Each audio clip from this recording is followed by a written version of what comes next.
আবাল্য সুহৃদ কিশোরী মোহন homeopathy practice করেন, তাই আদর করে তিনি তাকে ডাকেন ডাক্তার বলে।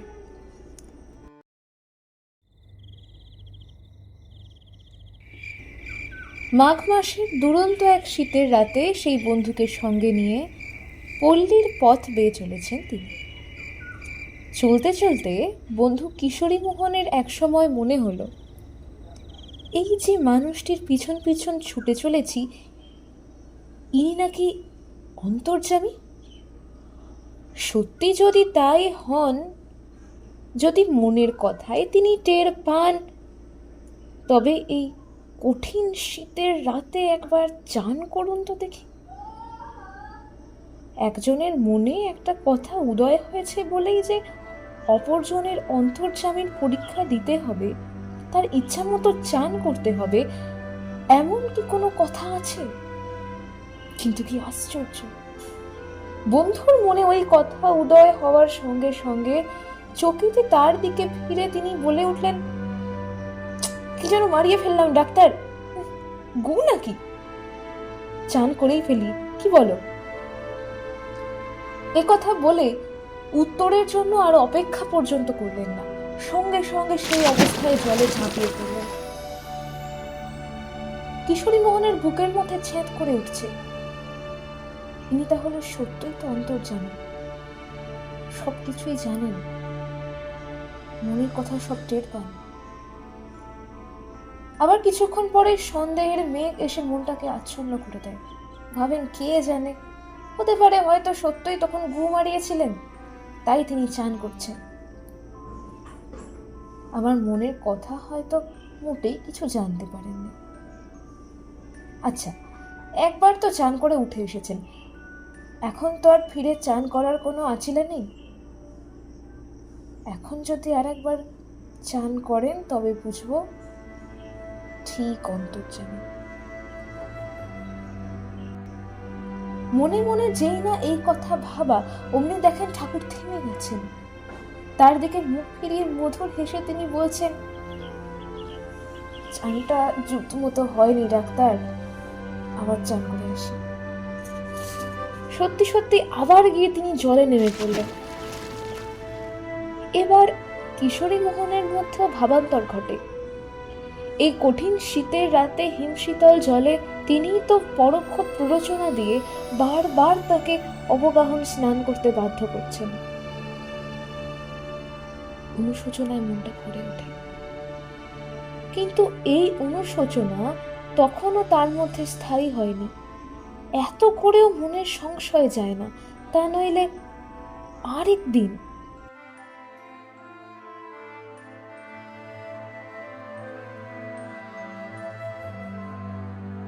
রাত্রিবেলা ঠাকুর তাকে বললেন, ডাক্তার, আজ রাত্রে এখানেই থাকো, বাড়ি যেও না, বিপদ ঘটতে পারে। রাজি হলেন তিনি, বাড়ি গেলেন না, আশ্রমেই থেকে গেলেন।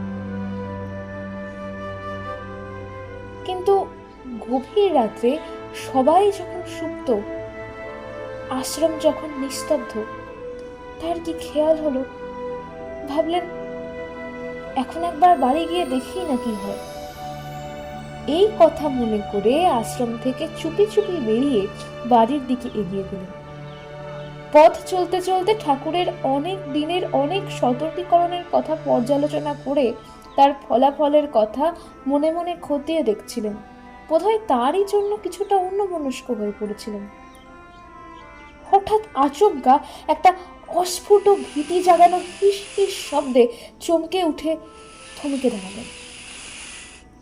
ভালো করে নজর দিতেই দেখেন একটা বিরাট সাপ প্রচন্ড ফোনা বিস্তার করে তার প্রায় বুকের কাছে ছোবল মারতে উদ্যত। এখন কি করেন? পথ সংকীর্ণ, পাশ কাটিয়ে যে এগিয়ে যাবেন তারও উপায় নেই। একমাত্র পিছন দিকে ফিরতে পারলে রক্ষা। কাজেই প্রাণের দায়ে মুহূর্তে ঘুরে যে আবার আশ্রমের দিকেই প্রাণপণে ছুটতে লাগলেন। আশ্রমের বাঁধের ধারে যখন হাঁপাতে হাঁপাতে এসে উপস্থিত হয়েছেন,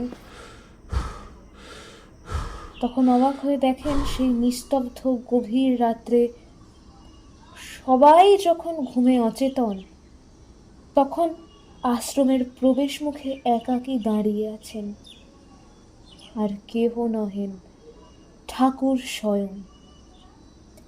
এত রাত্রে তার তো ঘুমিয়ে থাকবার কথা, তিনি কেমন করে জানলেন তার নিষেধ অমান্য করে এই গভীর রাত্রে তার একান্ত সুহৃদ এই বিপদের মুখোমুখি হয়েছেন?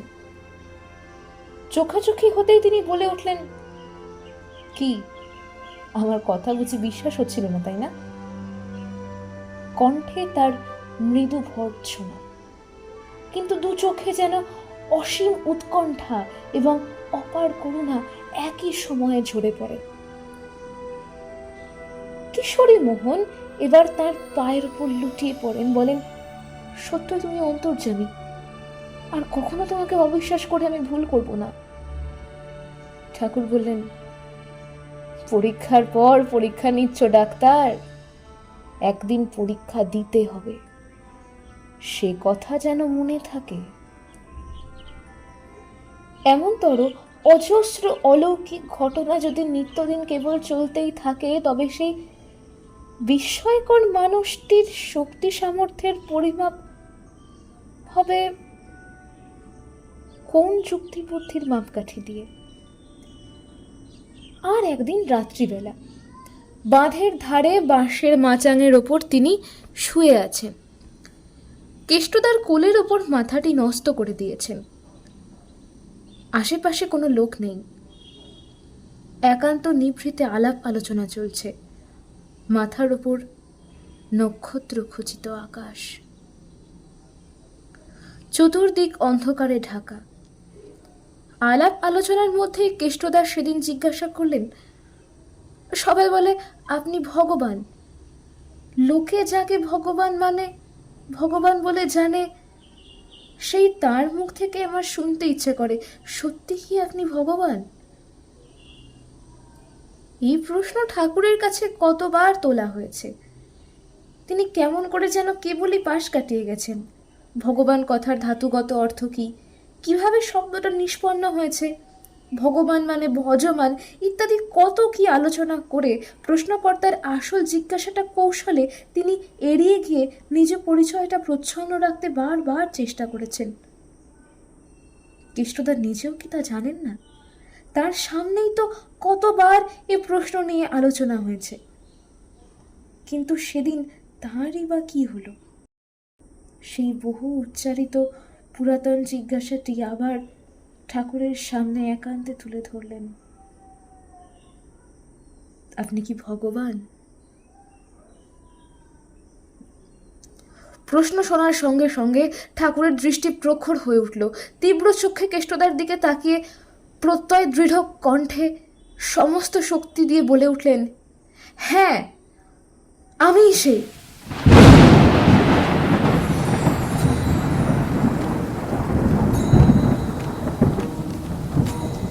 এই জবাব শোনার সঙ্গে সঙ্গে কেষ্টদার সারা দেহে একটা অভূতপূর্ব তীব্র শিহরণ বয়ে গেল। যদিও তার সম্বন্ধে এমন একটা ধারণা মনের মধ্যে বরাবরই ছিল, কিন্তু তারই মুখ থেকে সুস্পষ্ট ঘোষণা শোনার সঙ্গে সঙ্গে এমন একটা শঙ্কা মিশ্রিত অনুভূতি, একটা অজানা ভয় ও ত্রাস তাকে এমন আচ্ছন্ন করে ফেললো যে অত বড় নাস্তিক এবং দক্ষ কূটতার্কিক তিনিও বাক্যহারা হয়ে স্তব্ধ বিস্ময়ে শঙ্কিত দৃষ্টি মেলে ঠাকুরের মুখের দিকে তাকিয়ে রইলেন। সেই অচিন্তনীয় শক্তির সত্যিকারের অধিকারী কণ্ঠ থেকে যখন সত্য ঘোষণা বেরিয়ে আসে, তখন তা এমন দুর্বার শক্তি হয়ে নির্গত হয় যে তাকে আর কিছুতেই অস্বীকার করা যায় না। কৃষ্ণদার মুখে শুনেছি, তিনি বলেছিলেন, ভাই, এ তো শুধু তার কণ্ঠে উচ্চারিত একটি শব্দ মাত্র নয়, এ যেন একটি শব্দকে ভর করে বিশ্বাত্মার নিজের স্বরূপ উদ্ঘাটন, তার আত্মপ্রকাশ, তার শক্তি যে কি প্রচন্ড এবং অমোঘ, সে ধ্বনি যে কি বাংময় এবং অন্তর্ভেদী সে ব্যঞ্জনা যে কি দৃপ্ত এবং ভীষণ। সে অভিব্যক্তি কি সুন্দর এবং ভয়াল যে বিশ্বাস অবিশ্বাসের কোনো প্রশ্নেরই সেখানে অবকাশ নেই। শুধু এই বোধটাই জেগেছিল, আমি একমাত্র বিড়ালা নিভৃতে সেই নিস্তব্ধ নিশীথ রাত্রে এমন একজন মানুষের দেহ স্পর্শ করে বসে আছি যিনি আমাদের বিচার, বুদ্ধি, হিসেব নিকেশ, যুক্তি, তর্ক, অনুমান, প্রমাণ সবকিছুর ঊর্ধ্বে। যিনি মানুষ নন, যার ওই সার্ধ ত্রিহস্ত পরিমিত দেহের মধ্যে সংহত হয়ে আছে ভগবৎ সত্তা, তিনি মানুষের ভগবান। ঠাকুরের শ্রীমুখে এই স্পষ্ট স্বীকারোক্তি শোনার পরেও ভয়ে ভয়ে কেষ্টদা যখন তাকে জিজ্ঞাসা করেন, এই যে মাথার উপর এত সব গ্রহ নক্ষত্র, এই যে সামনে পরিদৃশ্যমান বিশ্বজগৎ, এই সব কিছু তবে আপনি সৃষ্টি করেছেন? ঠাকুর অত্যন্ত সহজ কণ্ঠে উত্তর দিলেন, হ্যাঁ। কেষ্টদা তারপরেও জিজ্ঞাসা করেন, আপনি ইচ্ছে করলে এই সবকিছু নষ্ট করেও ফেলতে পারেন? ঠাকুর বললেন, হ্যাঁ পারি, কিন্তু কই, নষ্ট তো করেন না। ইচ্ছে করে না তাই। অর্থাৎ ইচ্ছে করলে যে কোনো মুহূর্তে প্রলয় ঘটাতে পারেন, কিন্তু বিধাতা যিনি, তিনিও যে বিধানের মধ্যেই বিধৃত, বিশিষ্ট বিধানে বিধৃত হয়ে বয়ে চলেছে এই বিশ্বচক্র। সেই বিধানের নিয়ামক এবং সংরক্ষক যিনি, তিনিই বিধাতা। তবু এই বিধানেরও একটু আধটু ব্যতিক্রম ঘটাবার প্রয়োজন মাঝে মাঝে ঘটে বইকি। তা নইলে সংশয় আত্মা যারা, তারা সংশয় মুক্ত হবেন কি করে?